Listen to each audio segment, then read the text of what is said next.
2. It should be Monday, and if not, I hope you can catch up. But in this section, we're going to talk about sequences, and in particular, we're going to talk about an arithmetic sequence and adding up part of those sequences. That's why they call it partial sums. All right, so let's get going. What do we mean by an arithmetic sequence? Well, let's talk about what a sequence is. If I have a sequence of numbers like 1, 3, 5, 7, and it keeps going, an arithmetic sequence is going to be a sequence where the difference between each entry is the same, and you're adding or subtracting. Okay, so in this case, I would add 2 to get to 3, and I would add 2 to get to 5, and so forth. Notice I add the same number. All right, that's very key.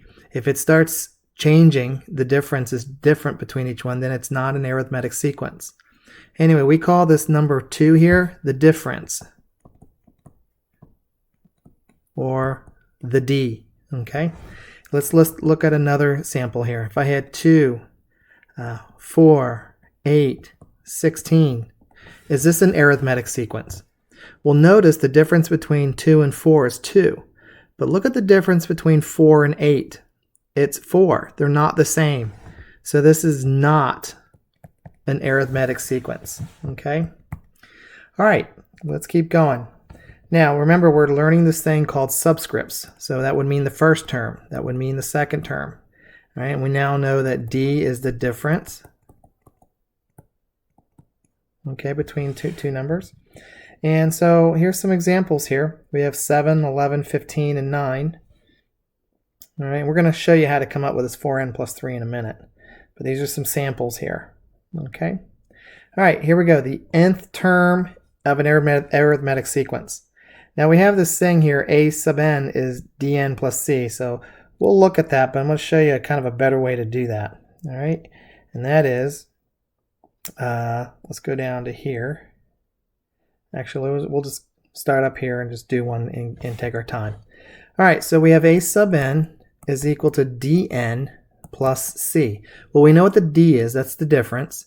N is which term you're wanting. So if you want the 10th term, n would be 10. Okay? And we're going to learn what c is. C is this guy right here. And that is, you're going to take the first term and subtract the difference. Okay, so that's what we call the C there. All right, here we go. Let's do this example right here, example 2. Find a formula for the nth term of the arithmetic sequence whose common difference is 3. So let's call this example 2. All right, so we know the difference is 3, and the first term is 2. So we know what a sub 1 is. It's 2. Well, let's follow our formula. Okay, so we know that a sub n is equal to the difference times n. All right, in this case, D is 3, so 3n. And what's C? Well, C is the first term. All right, so let's do a little scratch work here. C is equal to the first term, which they tell you, which is 2, minus the difference, which was 3. So C is negative 1, and that's what you're going to put right here, which is plus C, so it's minus 1. So therefore, you've got a formula here that represents any term in a sequence. So for example, let's say I want the 8th term. So a sub 8 would be 3 times 8 minus 1, or 24 minus 1, which is 23.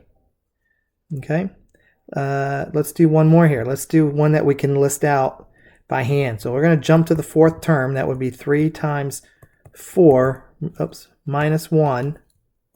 That would be 12 minus 1, which is 11. Well, let's do this by hand. So we know the first term is 2, comma. We know the difference is 3, so I'm going to keep adding 3. Add 3. Add 3.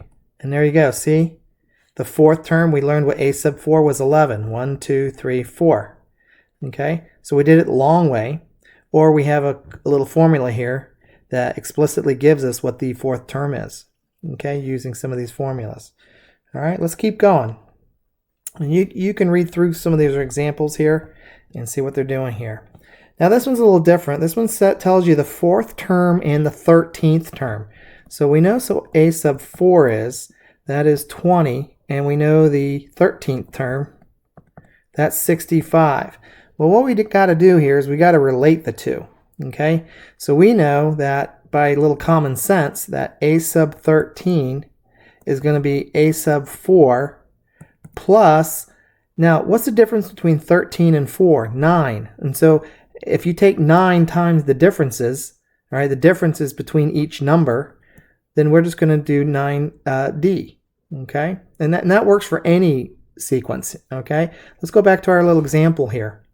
See, what if I knew the second term, a sub 2, is 5? I'm just using this example. And a sub 3 is, we'll do a sub 4, is 11. Well, to see how they're related, I'm going to do this. A sub 2 is going to be equal to, let's actually, you put the larger number out here. Okay, so we're going to do a sub 4 is equal to a sub 2. Now what's the difference? Whoops. What's the difference between 4 and 2? 2. So you're going to do 2 times the distances, or the differences. And that makes sense. Look at, here's this one, and here, and see the difference? There's 2 slots. 1, 2. All right, so that's what they're saying. You take the difference times 2, and that'll give it to you. Let's see if that works. A sub 4, which is 11. And what was a sub 2? 5. And the difference was 3. Let's see if that works. What's 5 plus 6? 11. Check. Okay, so that's how you can relate any two terms together. Okay, that it's just really the subtraction of these two times the difference. So that's how I got 9d. Okay. All right, well, let's figure out, since we know what a sub 13 is, that's 65, and a sub 4 is 20, and then plus 9d. This will help me find the difference. So subtract 20 from both sides. I get 45 equals 9d. Divide by 9. So now I found my d. That's 5. Well, I'm pretty much home free now. I can figure out, if I wanted to, if I know the fourth term is 20, all right, subtracting 5. There's my third, there's my second, and then there's my a sub 1. Okay, and so write the first several terms of the sequence. So now I can keep going here, 25, 30, and so forth. Okay, so learn this formula here. This is a good one here, how you can relate any formulas together. All right, let's keep going here. Now I'm going to kind of come up with a new formula here. Well, I'm not going to come up with it, but I'm going to kind of just skip to the chase here. And it's this guy right here. This is the one you really should be memorizing, guys. Okay, and we're going to use it now. All right, find the nth term of an arithmetic sequence that begins with 2 and 9.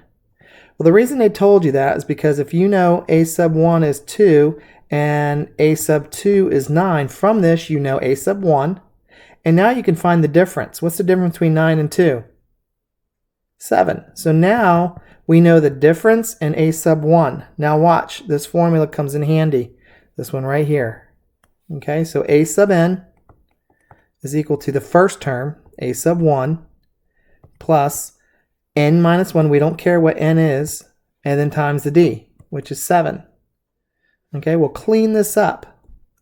N equals 2 plus 7n minus 7, or 7n and then 2 minus 7 minus 5.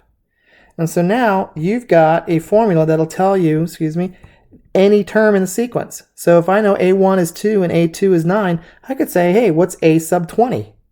Well, a sub 20 would be 7 times 20 minus 5, so 135. Okay, 140 minus 5. Okay, so like I said, this formula right here, I'll point to it again, is very important.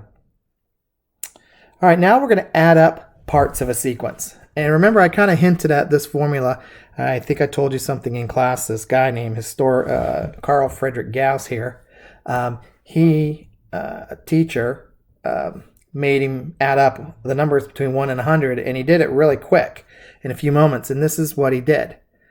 All right, he took the numbers, and he said, all right, well, before I do 1 through 100, let me do 1 through 5, and he listed them out like this. And let me leave a little bit more room here. And he added them up, And see, 1 plus 2 is 3 plus 3 is 6 plus 4 is 10. So he got 15. And then he thought, you know what? If I add them up backwards, guess what? I also get 15.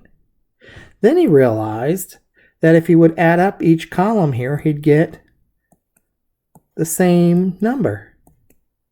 And then he realized, oh, wait a minute. How many sixes do I have here? 5 of them. So he'd get 30, but he realized he only wants one of the sums. So he realized, hey, that's how I can get the number there. So then he came up with a formula, and he basically said that if you take the number of terms and divide it by 2, all right, so the number of terms, there's 5. If I'm going to add up, in this case, 100, okay, so you take 100 divided by 2, and you take the first term, which was 1, and you take the last term, which was 100, all right, this would be 50 times 101. Okay, and he realized that you would get 50/50. Okay, we'll bring a calculator out real quick. Okay, we'll make sure that works here. So 50 times 101, okay, is 50/50. Okay, and that's the sum of adding up 1 through 100. All right, so let's look at our thing, and that's what this example 6 says. Find the sum of the integers from 1 to 100. And again, this is the formula we're using, so you need to memorize it right here. Okay, so memorize this guy right here. That's the sum. All right, let's keep going here. Now we're going to do a partial sum. Partial sum means I'm going to add up the first 150 terms. Find the 150th partial sum. So here's my sequence: 5, 16, 27, 38, and so on. Okay, so that's the beginning of the sequence. It's arithmetic, okay, because each one grows the same amount. It'd be 11 and 11 and 11 and so forth. Now, in order to find the sum, remember, you need what? You need the first term and you need the last term. Well, we don't know the last term here, do we? So we need to find a sub 150. So we're going to go look at our little formula that we knew, that is taking the a sub 1 plus the number of terms minus 1 times the difference. Well, we know the first term is 5. All right, and I want the 150th term, so that's what n is. And then the difference, if I look, that's just 11. We'll clean this up, and let's see here, 5 plus, and 1, that's 149 times 11. Let's find out what that is. Okay, clear.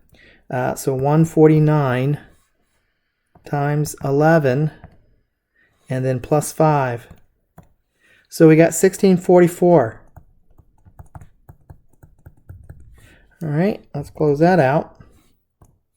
All right, here we go. Long as we know the first term and the 50th term, and we know the amount of terms, there's 150 divided by 2. So let's plug in what we know. We know A1 is 5. We know A sub 150 is 1644. We know there's 150 terms divided by 2, so that's 75. And again, let's calculate that. So 1644 plus 5, 1649 times 75. And there you go. There's our sum. The sum of the first 150 terms is 123,675. Okay? And you can see that right here. Okay, it's pretty easy. You just got to follow the formulas. Okay? All right, well, we'll get some applications later, but the idea is I want you to do some problems first. So you're going to do 2 through, we're going to stop at 62, and you're going to skip 50 and 52 because they want you to use a graphing calculator, and I don't think everybody has a graphing calculator or graphing utility, and we're okay not having one. So let's go through and do a few of these. Okay, so number 1, Determine whether the sequence is arithmetic. Okay, remember, in order for it to be arithmetic, the difference between every number has to be the same. So I see here is I have in between each number is B2. So yes, look at number 3. Okay, notice between 1 and 2 is 1, but between 2 and 4 is 2, and so forth. So that's no. Okay, that's this one. The difference between each number is difference. Okay, so you're going to be doing the evens here. All right, starting in 11, write the first 5 terms. So the way you look at it is like this. So if a sub n, so let's just write a sub 1. All right, that's going to be 5 plus 3 times 1. Okay, so a sub 1 would be what? 5 plus 3, 8. All right, now let's do it again. A sub 2 would be 5 plus 3 times n is 2 now. So 5 plus 6, a sub 2, is 11. Okay, well now that you know a sub 1 and a sub 2, we can see that the difference is 3. So now you can just start doing this. Okay, now that I know the difference and I know the first and the second term, I just start adding 3. So that's an easy way. I don't have to do this formula here 5 times. Okay, so that's number 11. Let's look at 19 through 24 here. Write the first 5 terms of this sequence. Okay, so they listed a little differently here. Now let me explain this little formula here. We call this more of a recursive formula. Recursive means that I can't find a term unless I know the previous term. All right, and so forth. So basically, I want to know a term, and all I have to do is take the previous term and add the difference. Okay, so in number 19, the difference would be 4. But here we go. Let's find it. So if I'm doing a sub 1, let's do 19 here. A sub 1, there's my k. K is 1. Okay. So a sub k plus 1, so a sub 1 plus 1, or 2, would be a sub 1 plus 4. So a sub 2 would be, what's a sub 1? 15 plus 4. So a sub 2 would be 19. Okay, now let's find the next one. A sub 3 would be a sub 2 plus 4. Well, now that I found a sub 2, a sub 3 would be a sub 2, which is 19 plus 4. All right, so that would be 23. Well, again, once you know the difference and once you know the first 2 terms, now you don't have to do this formula again. You can start listing them out. Okay, you can see that it grows by 4. So a sub 4 would be adding 4, so that would be 27. Okay, and then a sub 5 would be adding another 4, that would be 31. Okay, so that was number 19. In this group here, write the first 5 terms of the arithmetic sequence. Well, they give you the first one, they give you the difference, so just start adding 6 to each one. Okay, so that's pretty easy. All right, this one, find the formula for a sub n, and so I want you to use that one a sub n formula. Okay, we'll do 33 real quick, just to show as an example. Okay. All right, 33, we got a sub 1 equals 1, and we know the difference is, excuse me, what is that? I don't know what I did. We'll just let that go. All right, so the difference, this should be an equal sign. This is 3. Okay, so write a formula. So the formula, remember, is a sub n is equal to a sub 1 plus n minus 1 times d. Okay, so a sub n would be the first term, which is 1, plus n minus 1 times d, which is 3. Clean this up, that would be 1 plus 3n minus 3. Or 1 minus 3 would be negative 2, or 3n minus 2. Now you have a formula that'll give you any term in a sequence. All you have to ask for is what term you want. Okay, we call this explicit. Okay, it basically explicitly tells you the term you want immediately. Okay, all right, let's jump up to here. Same grouping up there. All right, And 46 and 48, I'm going to do 40, just kind of talk it through. These are lines, guys. So you know 45 has a negative slope and 48 has a negative slope. See the negative 3n? Think of it as a 3x. So we know 45 and 48 are going to be basically A and B. Okay? So the trick is you've got to figure out, and all you got to do is plug in a number here. So if you look at here, if I plug in a 1, it goes up to about 7. So figure out which one it does, okay? We're going to skip 50 and 52. Now find the indicated nth partial sum. Go back and look at the example we did, but you basically need to know the 10th term. Once you know the 10th term, then you're going to use the formula sum equals n over 2, first term plus the 10th term. By the way, n would be 10. So you know the first term, 8. You know this is 5. You just need to find the 10th term right here, okay? So that's number 53. So you find the 10th term, and then you'll be able to find the sum. 62, remember, this is a summation notation. So I'm going to do, I'll look at 63 here. So remember, you need the first term. By the way, how many terms are there? You always take the top number minus the bottom number. So 100 minus 10, there's 90 terms. Okay, so you get n is 90, so 90 over 2. You need the first term. The first term you'd plug in a 10. Okay, so 6 times 10 is 60. Now plug in the last one, which is 100. That would be 600. Okay, so 660 times 45, that would be 63. Okay, so do the same thing for 62. All right, guys, that's your lesson. Go back through the video and the notes here if you need to, and I'll keep adding on to this.